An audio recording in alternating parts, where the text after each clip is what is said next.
Hello दोस्तों, NCERT science class 8 इन हिंदी में आप सभी का स्वागत है। यहाँ पे हमारा चैप्टर नंबर है 8, जंतुओं में जनन। इसमें हम पढ़ाएंगे जंतुओं में जनन किस प्रकार होता है।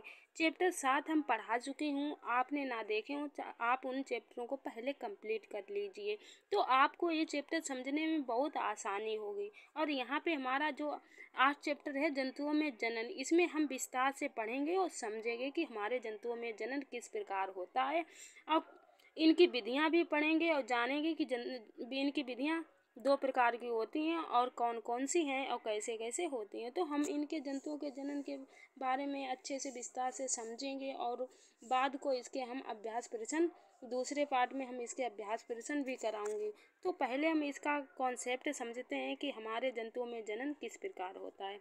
तो हम देखते हैं जंतुओं में जनन की विधियां। पहले हम जनन की विधियों के बारे में पढ़ लेते हैं कि जनन की विधियां क्या हैं। हमारी जनन की विधियां 2 प्रकार की होती हैं, लैंगिक जनन और एक दूसरी का कौन सी होती है, अलैंगिक जनन होती है। तो पहली जो लैंगिक जनन है उसके बारे में हम पढ़ते हैं। इस प्रकार का जनन जिसमें नर तथा मादा युग्मक का संलयन होता है। इस प्रकार का जनन जिसमें दोनों की आवश्यकता होती है, मादा और नर का युग्मक होता है, तो इसे क्या कहते हैं, लैंगिक जनन कहलाता है। नर जनन के अंग क्या हैं? नर जनन अंगों में एक जोड़ा वृषण, जो नर जनन अंग होते हैं उसमें एक जोड़ा क्या होता है, वृषण होता है। 2 शुक्राणु नलिका तथा 1 शिशन लिंग होते हैं। इसमें क्या होता है, एक जोड़ा वृषण होता है, 2 शुक्राणु नलिका होती हैं तथा 1 शिशन लिंग होता है। वृषण में नर में युग्मक उत्पन्न होते हैं। जो वृषण होता है नर में क्या युग्मक उत्पन्न करते हैं। और शुक्राणु यद्यप बहुत सूक्ष्म होते हैं, जो शुक्राणु होते हैं बहुत सूक्ष्म होते हैं, हमारी नंगी आंखों से हम इन्हें नहीं देख सकते हैं। पर प्रत्येक में एक सिर होता है और प्रत्येक में क्या होता है, एक सिर होता है, एक मध्य भाग, एक पूंछ होती है। इसकी संरचना कैसी होती है, इसमें एक सिर होता है, एक मध्य भाग होता है और एक पूंछ जैसी संरचना होती है। शुक्राणु में कोशिका सामान्य संघटक पाए जाते हैं। जो शुक्राणु होते हैं इसमें कोशिका सामान्य संघटक भी पाए जाते हैं। तो मादा जनन अंग देखते हैं। मादा जनन अंग कैसे होता है? मादा जनन अंगों में एक जोड़ी अंडाशय होता है। जो मादा जनन अंग होता है इसमें क्या होता है, एक जोड़ी अंडाशय होता है और अंडवाहिनी, जो अंडवाहिनी उसे हम डिंब वाहिनी के नाम से भी जानते हैं। तथा गर्भाशय होता है। तो क्या होता है, अंडाशय होता है, अंडवाहिनी होती है और गर्भाशय होता है। मादा जनन अंग में अंडाशय मादा युग्मक उत्पन्न करते। जो अंडाशय होता है क्या करता है, मादा में युग्मक उत्पन्न करते हैं, जिसे अंडाणु या डिंब कहते हैं।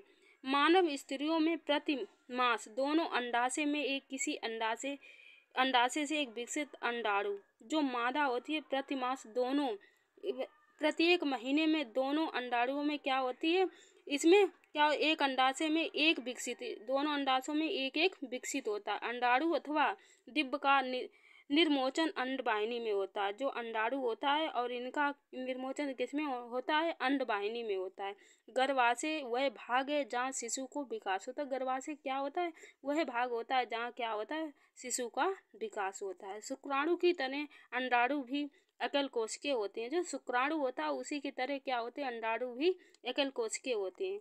हम निषेचन के बारे में पढ़ते हैं। निषेचन क्या है हमारा, जनन प्रक्रम का पहला चरण शुक्राणु और अंडाणु का संलयन है। जो क्या निषेचन में होता है, इसमें क्या होता है, पहला चरण होता है शुक्राणु पिता का शुक्राणु और माता का अंडाणु का, इनका क्या होता है, संलग्न होता है। जब शुक्राणु अंडाणु के संपर्क में, जब पुरुष का शुक्राणु माता के अंडाणु के संपर्क में जाता है तो इनमें से एक शुक्राणु अंडाणु के साथ संलगित हो जाता है। इसमें से एक ऐसा होता है जो माता के अंडाणुओं के साथ संलयित हो जाता है। शुक्राणु और अंडाणु का संलयन निषेचन कहलाता है। जो दोनों का संलग्न होता है तो इसे क्या हम कहते हैं, निषेचन कहते हैं। निषेचन के समय शुक्राणु और अंडाणु संलगित होकर एक हो जाते हैं। ये दोनों क्या होता है, संलगित होकर एक हो जाते हैं। निषेचन के परिणाम स्वरूप युग्मज का निर्माण होता है। निषेचन के प्रक्रम में स्त्री माँ के अंडाणु और नर के पिता शुक्राणु का समायोजन होता है। इन दोनों का क्या होता है, संयोजन होता है। तो आंतरिक निषेचन क्या है, जो अंदर होता है उसे क्या कहते हैं, आंतरिक निषेचन। वह किन किन में पाया जाता है देखते हैं।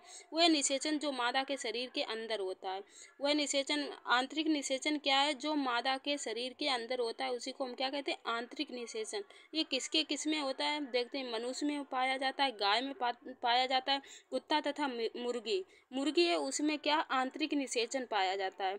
इत्यादि अनेक जंतुओं में आंतरिक निषेचन होता है।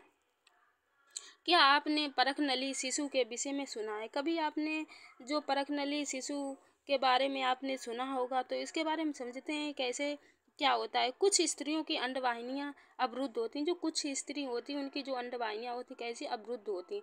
तो अवरुद्ध ऐसी स्त्रियों में शिशु उत्पन्न करने में असमर्थ ऐसी स्त्रियां क्या होती हैं, शिशु को जन्म नहीं दे सकती, क्योंकि निषेचन के लिए शुक्राणु मार्ग अवरुद्ध होने का जो शुक्राणु होता है उसके मार्ग जो होता है उसमें अवरुद्ध होता, मार्ग अवरुद्ध होने के कारण अंडाणु तक नहीं पहुंचता। इसमें क्या होता है, पिता का जो शुक्राणु होता है मादा के अंडाणु तक नहीं पहुंचता है। ऐसी स्थिति में डॉक्टर चिकित्सक ताजा जो पिता का अंडाणु एवं माता का शुक्राणु एकत्र ले लेते हैं और करके इन्हें माध्यम कुछ घंटों के लिए एक साथ रखते हैं और इन्हें लेके क्या करते हैं, कुछ समय तक क्या करते हैं, कुछ घंटों तक रखते हैं, जिसमें IVF अथवा इसे क्या कहते हैं, इन विट्रो निषेचन या इन्हें इन विट्रो निषेचन शरीर से बाहर कृत्रिम निषेचन हो सके। जो शरीर के बाहर होता है उसमें क्या कृत्रिम निषेचन हो सके। कृत्रिम का मतलब समझते हैं मानव द्वारा निषेचन के। अगर निषेचन हो जाता है तो इग्मज को लगभग 1 सप्ताह तक विकसित किया जाता है। तो क्या होता है, इग्मज के बाद क्या करा जाता है, 1 सप्ताह तक इसे विकसित किया जाता है, जिसके पश्चात उसे मादा के गर्भाशय में स्थापित किया। बाद में क्या करा जाता है, मादा के गर्भ में इसे रख दिया जाता है। माता के गर्भाशय में पूर्ण विकास हो जाता है। माता के गर्भ में इसका फिर पूर्ण विकास होता है तथा शिशु का जन्म सामान्य शिशु की तरह ही होता है। ये शिशु होते हैं, ये भी जैसे सामान्य शिशु के ही तरह इनका भी जन्म होता है। इस तकनीकी द्वारा जन्मे शिशु को परखनली शिशु कहते हैं। इस प्रकार जन्मे शिशु को परखनली शिशु कहते हैं। यह एक मिथ्या नाम है, लेकिन ये क्या है, एक मिथ्या नाम है। ये नाम सही नहीं है, क्योंकि शिशु का विकास परखनली में नहीं होता। क्योंकि इनका विकास परखनली में नहीं होता, इन्हें माता के गर्भ में ही स्थापित किया जाता है, लेकिन इनका निषेचन कराया जाता है। उसके बाद ये जन्म तो माता के गर्भाशय में ही इनका विकास होता है, वहीं से इनका जन्म होता है। तो क्या कहते हैं, ये मिथ्या नाम है कि शिशु का विकास परखनली में नहीं होता है। तो देख लेते हैं, बसंत अथवा वर्षा ऋतु में मेढक तथा टोड पोखर। जो बसंत ऋतु होती है, वर्षा ऋतु में इसमें मेढक तथा टोड पोखर तालाब और मंद गति से बहते हैं। तालाब में क्या करते हैं, मंद गति से बहते रहते हैं, झरने की ओर जाते हैं।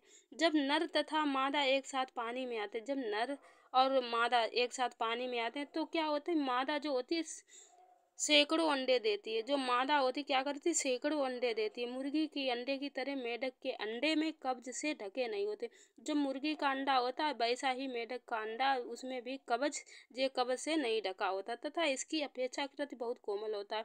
जो होता है कि वो बहुत अपेक्षाकृत कैसा होता है, कोमल होता है, जेली की तरह।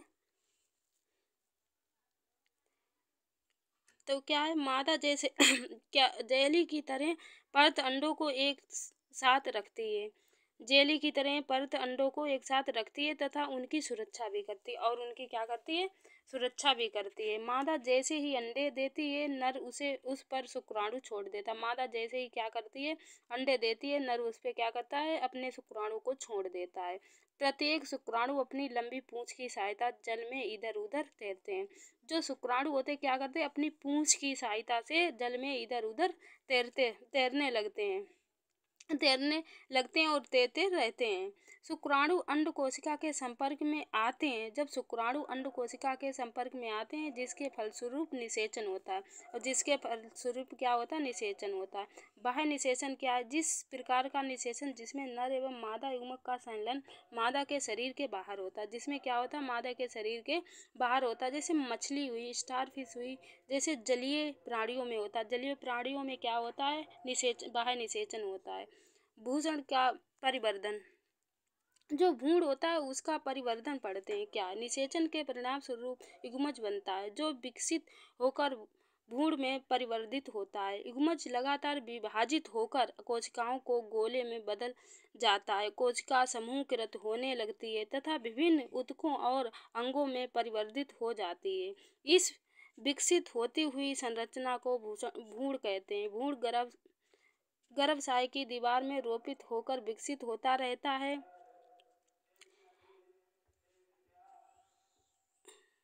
धीरे धीरे विभिन्न शारीरिक अंगों जैसे हाथ, पैर, सिर, आँख, कान इत्यादि विकसित हो जाते हैं। भ्रूण की इस अवस्था में जिसमें सभी शारीरिक भागों की पहचान हो सके उसे गर्भ कहलाता है। जब गर्भ का विकास पूरा हो जाता है तो माँ नवजात शिशु को जन्म देती है। मुर्गी के अंडे को चूजा बनने में लगभग 7 सप्ताह का समय लगता है। जरायुज एवं अंड प्रजक जंतु क्या हैं देखते हैं। वे जंतु जो सीधे ही शिशु को जन्म देते